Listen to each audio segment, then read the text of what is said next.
na-witness ko si Kong Ungab na nag-appear kasama si President Duterte tapos nag-appear siya sa tsikahan. Sa akin kasi napaka-importante nung usapin nung ano na to, ng budget na to at yung BICAM issue no na lumabas yung bicameral report na maraming blanco tapos biglang may kumpletong bill na naging GAA na pinirmahan ng presidente. Matagal na po nating in-advocate yung transparency at accountability within the bicameral committee. At si Kong Ungab ay matagal na ring naging chairman ng appropriation. So, kung friends sila ni Pangulong Duterte, friends sila. But evidence-based, yung dokumentong tinitingnan ni Kong Ungab, may senador din na nagpadala sa akin, hindi natin pwedeng i-invalidate na lang yung mga facts na sinasabi niya just because he's a friend of former President Duterte. At dahil nagsalita si former President Duterte dito, ibig sabihin i-ignore na rin natin tong legitimate na usapin na to. This is a legitimate issue eh. Sino ba yung nagpuno at paano nabuo itong pinirmahan ni Pangulong Marcos, 'di ba? Sino yung nag-fill in the blanks? Malaking Sino nga ba? usapin po yan. Sino nga ba? Wala pang lumalabas na enrolled bill eh. Kasi pag tinrace mo yan, lumabas sa committee report, may mga blanco. Kailangan nating makita kung ano yung enrolled bill na pinapirmahan sa Pangulo. May blanco ba doon or wala? So kung walang blanco doon sa enrolled bill, ibig sabihin ang nagkompleto nung bill ay nasa Kongreso, either sa House of Representatives or sa Senado. Pero kung yung enrolled bill ay may blanco at pinirmahan ng presidente ay walang blanco, ibig sabihin executive yung gumawa. 'Di ba? At kung executive yung gumawa, usurpation of power na yun kasi ang power ng magbuod at mag-finalize ng budget ay Kongreso, hindi executive. So major issue po talaga to. At ito yung sinasabi sa inyo. Minsan, we don't like the messenger. So we focus on the message. Mag-research po tayo mismo. Hanapin natin itong mga datos na to. I-check natin, tingnan natin, imbestigahan natin. Para makabuo tayo ng sarili nating opinion. Na hindi tayo nagbubuo ng opinion dahil ito sinabi ni Duterte. Na itong opinion na to, nag-agree tayo dahil sinabi ni Marcos. Bubuo tayo ng sarili nating opinion batay dun sa facts na nakikita natin. Kaya pinost ko publicly yung bicameral report. If you want to see, you can click the Google Drive link. Nandun po yung report. Pwede nyo pag-aralan. So, Shelo, ano yung binabanggit ni Senator Hontiveros na wala daw yon? Ano yung nire-refer niya? Anong wala? Walang Na wala daw yung mga blank na ganun. Meron. May mga blanks dun sa So, attachment. Ano yung nire-refer niya? Paano member Baka yung siya ng BICAM? Baka yung nire-refer niya yung final budget na pinirmahan ng Pangulo. Yung pinirmahan ng Pangulo, walang blanks. Pero yung bicameral report, may mga blanco. Ang tanong ko naman, Prof. Shelo, bakit ikaw pa tinatanong ni Senator? Ba't di na niya tanongin si Senator Hindi Risa? nga eh. Bakit nga ba tinatanong mo? Napanood ko lang yung press con. No? Dahil hindi ko nauunawaan yan eh. Ito na naman, nagpapaliwanag na naman ako sa presinto. No? Napanood ko lang yung... dahil miyembro siya ng BICAM. Ba't hindi mo tinext at tinanong kung ano yung nire-refer niyang walang blanco? Sorry, honest question lang ako. Kaya tinanong ko yung may alam. Hindi ko na-text si Sen Risa kung anong dokumento yung nire-refer niya. Pero yung GAA na pinirmahan ng Pangulo, walang blanco. Pero yung bicameral report, may blanco. So yun yung Miyembro siya ng BICAM eh.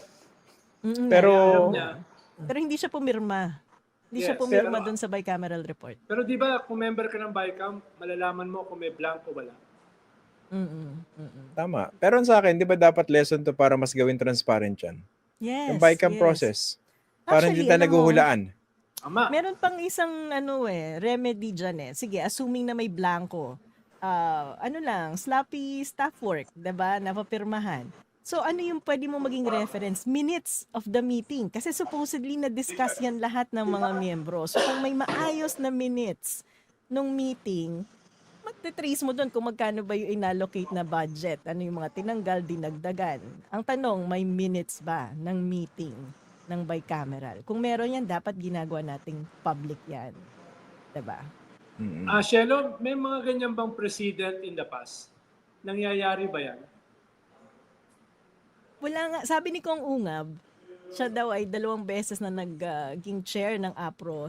Wala pa siyang nakitang nangyari na blanco ang committee report. Ako hindi ko ma-verify kasi dati pa ako nanghihingi ng committee report, di ako nakakakita eh.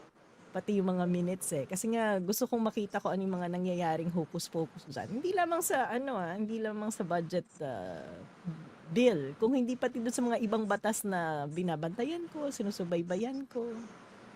Diba? Before Walang ba walang documentation proposal na yan eh. maging wala bang proposal na maging mas transparent yan? Before. Matagal nang nananawagan even before this administration. Yeah. Matagal na yung panawagan na ayusin yung bicameral committee. Kasi nga, kinukwento ko to doon ng isang gabi eh. Alam mo namang paborito kong sektor yung mining at gusto kong nagbabayad ng tax. Yung coal mining, yung Semirara.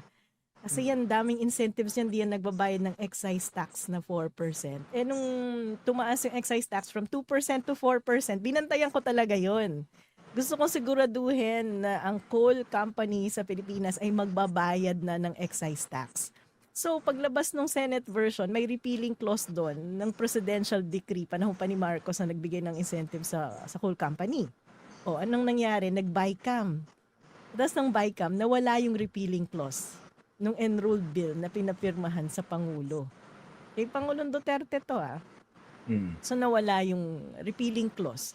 So, ano nang nangyari? Nung USEC na ako, unang-una kong tinanong sa BIR, nagbabayad na ba ng excise tax? Yung mga konsuni na nag-ooperate ng Semirara, di pa rin daw kasi ina-assert nila na wala yung repealing clause sa batas. So, ibig sabihin, hindi ina-amend ng batas yung PD na to. Nakalimutan ko yung pangalan, number eh. So, ganyan ka-magical, yung ganyan ka-powerful ang bicameral committee na kahit na-discuss na yan, nagkaroon ng deliberation sa committee level, sa plenary, etc. They can just easily erase a provision na completely magbabago yung mukha ng batas. And because of that bicameral event, hanggang ngayon di nagbabayad ng excise tax ang Semirara Mining Company. Ganun po yun Nakakalusot. ka-powerful. Kaya matagal ko na po talagang pinupunterya yung BICAM na yan. Na walang pagbabago, no? Dati, I think meron silang pero promise na mas Sharon, gagawin yung decision- transparent yan eh. Dinidesisyonan ba yan sa BICAM? Alin? Halimbawa, yung hindi nila pagbabayad ng excise tax. Di ba dapat kinakasuhan yan? Naglalabi lang yung mga yung mga interested groups kailangan mo lang maghanap ng champion na congressman o senador na magpupush ng mga certain Sa BICAM nila lines. ginagawa yung lobby? Yeah. Kasi iilan na lang yun eh. Yun na lang yung kailangan. Kasi may Supreme Court decision na yung mga bicameral committee members can go beyond yung mga items na kailangan lang i-reconcile. They can really change yung mga iba-ibang provisions. Talaga? dun. All along I That's thought very hindi... problematic. May Supreme Court decision na pala. Akala ko they have to work within the Yes. limits. Akala ko Just ganun. reconciling different, hindi, wala. Yun As din ang long as it's akala ko. within the theme of the bill, pwede nilang bagu-baguhin yan. Kaya importanteng madala to uli sa Supreme Court kasi baka magkaroon sila ng ibang appreciation na dahil sa lack of transparency and accountability. At ang problema kasi dito, yung rules sa BICAM, ang nagsiset lang din yan, House of Representatives at saka Senate, internal Sila. rules eh. Kung ayaw nila maging transparent, hindi talaga nila gagawing transparent yan. So, kaya china-challenge ko si Congressman Ungab na mag-file ng case kasi ang may standing sa issue na to, yung mga congressman kasi sila yung pumirma. 'Di ba? Proseso nila tong na-violate nung may blanco tapos biglang may numbers. Tsaka siguro Para mas maganda, hindi na pumapel si Duterte rito mismo. Actually. Kasi nawawalan actually ng credibility yung issue minsan dahil kung siya yung nagsalita, ay dapat si Congressman Ungab kasi siya naman yung expert talaga eh. Pero ito nga yung problema din ng mga Marcos. So, nagdeklara sila ng away sa mga Duterte. Tapos, wala naman pala sila din credibility. Sila din naman yung nag-open sa sarili nila para mabanatan ng mabanatan. Diba? So,